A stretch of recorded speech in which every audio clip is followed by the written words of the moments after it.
વંદના કરવા આજથી 66 વર્ષ પહેલા એક મહાપુરુષ આવ્યો, બે હાથ જોડીને ઉભો રહ્યો. સોમનાથના મંદિર તૂટેલા ઢગલા પડ્યા હતા, આંખમાંથી આહુડા પડી ગયા, અંદરથી બળતરા હતી, અને પગે લાગીને પાછો વળ્યો. તેથી દરિયાએ એને અવાજ કર્યો તો, હે ભલા માણસ, પોતાની જાતને લોખંડી પુરુષ કેવરાવે છે, તને દુનિયા લોહ પુરુષ કહે છે, તને મજા આવે છે. આ હિન્દુસ્તાનની શાન દાદા સોમનાથનું મંદિર તો તૂટેલું ઢગલા પડ્યા છે.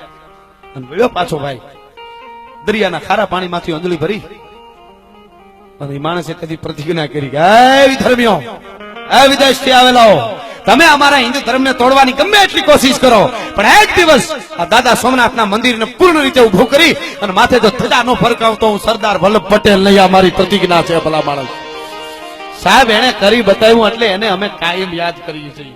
અમે એના ગીત ગાઈ, બાકી ગાંઠિયા વણતા વણતા સુરમાં મોઢા કરી જાય, એના રાહાડા ન ગાવાના હોય, એની વાતો નથી આ. પણ જેને કાંઈ કર્યું છે, અદબ તાકાતના દાતવંતા અશ્વ જ્યાં કરવતે જમીની પીઠ કાપે, એવા આજ પણ ઉભા છે અડીખમ પાળિયા, રાહ જો યુદ્ધની ગામ ચાપે.